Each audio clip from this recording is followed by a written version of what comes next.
Good morning from Rio de Janeiro in Brazil. It's really crowded here. I am at Christ the Redeemer, or Cristo Redentor, and I'm looking over the city of Rio. It's super busy.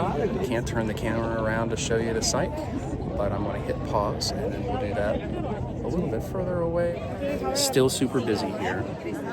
Behind me is one of the modern-day man-made wonders of the world, Christ the Redeemer, placed right on top of one of these beautiful sugar loaves, or pão de açúcar in Portuguese, which are these amazingly tall, isolated, conical hills that surround Rio de Janeiro on the Mar de Sierra de Mar, which is the range of the sea, right along the coastline here at Rio de Janeiro. I'm going to pause and I'm going to do a turnaround so we can look back over Rio and talk about a little bit of the geology here so that to give you some context. So the Sugarloaves in Rio are these beautiful conical shaped hills.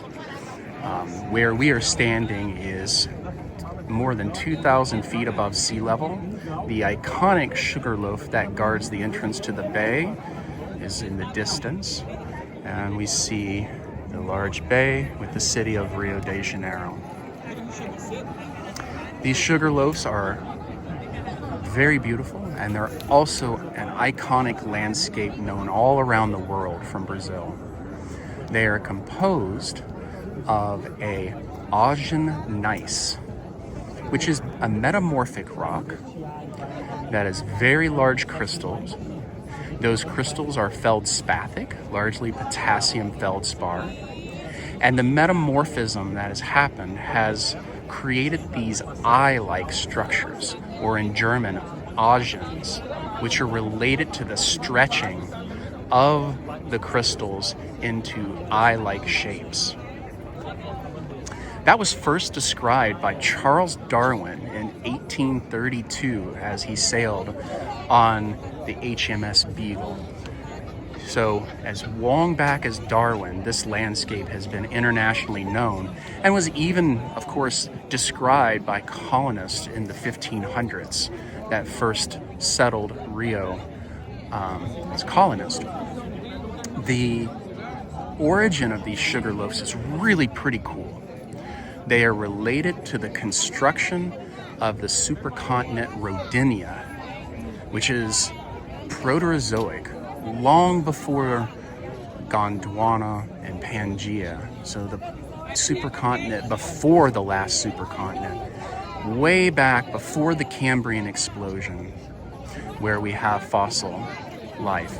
There are fossils in these Neoproterozoic rocks from Ediacaran fauna, but they're soft-bodied, and they're not here because these rocks were originally intrusive igneous rocks formed by the creation of the mountains here at the time of the formation of Rodinia.